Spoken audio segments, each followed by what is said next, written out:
आदरणीय डायरेक्टर श्री विजय मेनन, माननीय डॉक्टर श्रीमती हेमा मेनन, सम्मानीय प्रधानाध्यापिका श्रीमती बीना मेनन, स्नेहिल शास्त्री मैडम, अध्यापक वृंद एवं मेरे प्यारे मित्रों, आप सभी को युगा मोरे का नमस्कार एवं गणतंत्र दिवस की हार्दिक शुभकामनाएं।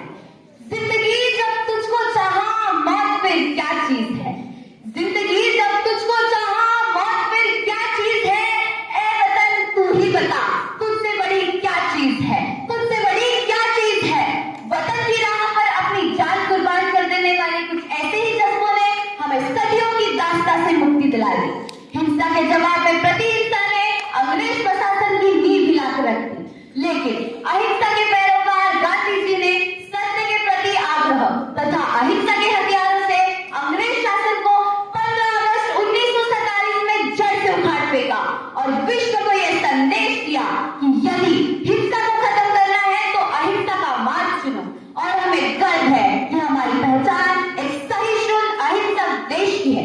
मित्रों, हमारा देश 15 अगस्त 1947 को आजाद जरूर हुआ था, लेकिन हमारा संविधान 26 जनवरी 1950 को लागू हुआ।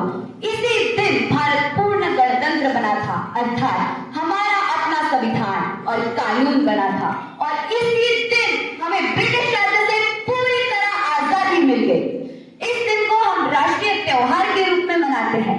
संविधान वो दस्तावेज है जो ये बताता है कि हमारी सरकार कैसे काम करती है और इस देश के नागरिकों के क्या अधिकार एवं कर्तव्य है। दोस्तों, गणतंत्र भारत की विकास यात्रा में आज हम उस मुकाम पर खड़े हैं जहां समूचा संसार हमें विश्व गुरु के रूप में देख रहा है। साल 2023 में दुनिया को हैरान कर देने वाली कुछ उपलब्धियों पर नजर डालते हैं और गौरवान्वित महसूस करते हैं कि हम भारतीय हैं। भारत चांद के साउथ पोल पर पहुंचने वाला पहला देश बना, साथ ही अमेरिका, चीन, रूस के साथ चांद पर सफलतापूर्वक लैंड करने वाला चौथा देश बना। इस उपलब्धि ने न केवल वैश्विक मंच पर भारत का मान बढ़ाया, बल्कि चांद को समझने और परखने की एक सीढ़ी ऊपर भी चढ़ा है। आदित्य एल1 मिशन तथा दुनिया का सबसे तेज 5G रोलर आउटर को हासिल कर भारत ने एक और रिकॉर्ड अपने नाम किया। कीर्तिमानों के सिलसिलों में एयर इंडिया का रिकॉर्ड तोड़ संयुक्त राष्ट्र में पीएम नरेंद्र मोदी जी के नेतृत्व में योग सेशन का विश्व रिकॉर्ड तथा वाराणसी में दुनिया के सबसे बड़े मेडिटेशन का सेंटर का निर्माण एवं सूरत में सबसे बड़े ऑफिस कॉम्प्लेक्स का निर्माण और ऐसी न जाने कितनी अनगिनत कीर्तिमान हमारे देश में स्थापित किए गए जो हमारा सर गर्व से ऊंचा कर देते हैं।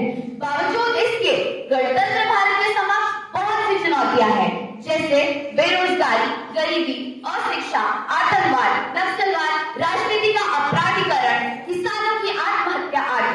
हालांकि प्रशासन इन समस्याओं की समाधान करने की दिशा में प्रयासरत है, लेकिन सिर्फ प्रशासन के कदम बढ़ा देने मात्र से ही सब ठीक नहीं होगा। जरूरत है कि हम स्वयं के प्रति ईमानदार बने, अपने अधिकारों एवं कर्तव्यों का पालन दृढ़ता से करें, युवाओं को धर्म की परिभाषा समझाएं, संस्कृति की समझ पैदा करें, उन्हें बताएं कि आधुनिकता परिधानों में नहीं बल्कि विचारों में शामिल करने की चीज है। देश के प्रति लगाव पैदा करें, छोटी छोटी जिम्मेदारियों को ईमानदारी से पूरा करें और सबसे अहम बात, अगर हमारी आज की पूरी पीढ़ी ये प्रतिज्ञा ले ले कि हम किसी भी प्रकार के भ्रष्टाचार में प्रत्यक्ष या अप्रत्यक्ष रूप से शामिल नहीं होंगे, तो यकीन मानिए ये पूरा समाज स्वस्थ और सुंदर हो जाएगा। और हाँ, यही है मेरा सपना, एक स्वस्थ, सुंदर, ध्रुव तारे के समान चमकता हुआ भारत। तो जनाब, गणतंत्र की पावन बेला हो और हम हमारे जाबाज सैनिकों को याद न करें, ऐसा हो नहीं सकता।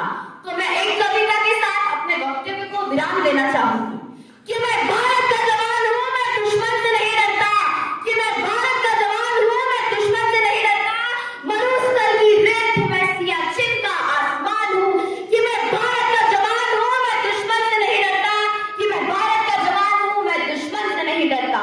मैं जून में चलती रेत पर लेटे कहता हूं गर्मी आज कम है, मैं जून में चलती रेत पर लेटे कहता हूं गर्मी आज कम है, मैं दिसंबर की ठंड पीकर कहता हूं सर्दी का मौसम है, मैं दिसंबर की ठंड पीकर कहता हूं सर्दी का मौसम है। मैं बर्फ में 9 दिन तक रहकर जिंदा निकलता हूं, मैं बर्फ में 9 दिन तक रहकर जिंदा निकलता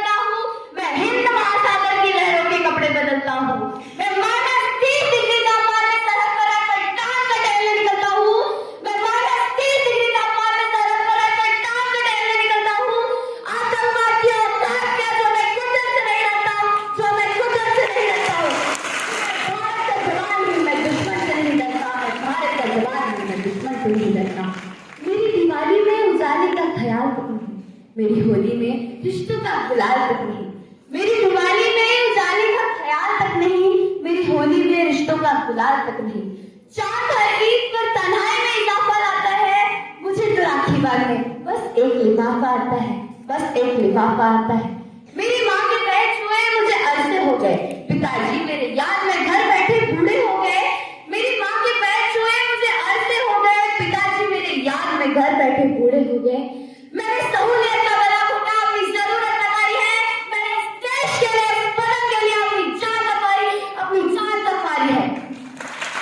मैं निर्दयी हूँ, हाँ मैं निर्दयी हूँ, मैं उजड़ते घर आंगन से नहीं डरता। कि मैं निर्दयी हूँ, मैं उजड़ते घर आंगन से नहीं डरता। मैं भारत का जवान हूँ, मैं दुश्मन से नहीं डरता। मैं भारत का जवान हूँ, मैं दुश्मन से नहीं डरता। मगर मैं डरता हूँ, हाँ मैं डरता हूँ। मुझे डर है कि मेरी सरजमी को मेरे अपने उजाड़ेंगे, खून की मोहर से खुद को ये संवारेंगे। मैं मजबूर हूँ, मैं कमजोर हूँ, हाँ मैं मजबूर हूँ, मैं कमजोर हूँ। मैं उनसे लड़ नहीं सकता, अपनों की तरफ बंदूक उठाकर मैं बढ़ नहीं सकता, मैं बढ़ नहीं सकता। अपनों की तरफ बंदूक उठाकर मैं बढ़ नहीं सकता। हाँ मैं निर्दयी हूँ, मैं उजड़ते घर आंगन से नहीं डरता। कि मैं निर्दयी हूँ, मैं उजड़ते घर आंगन से नहीं डरता। मैं भारत का जवान हूँ, मैं दुश्मन से नहीं डरता। मैं भारत का जवान हूँ, मैं दुश्मन से नहीं डरता। मगर मैं डरता हूँ, हाँ मैं डरता हूँ। मुझे डर है कि मेरी सरजमी को मेरे अपने उजाड़ेंगे, खून की मोहर से खुद को ये संवारेंगे। मैं मजबूर हूँ, मैं कमजोर हूँ,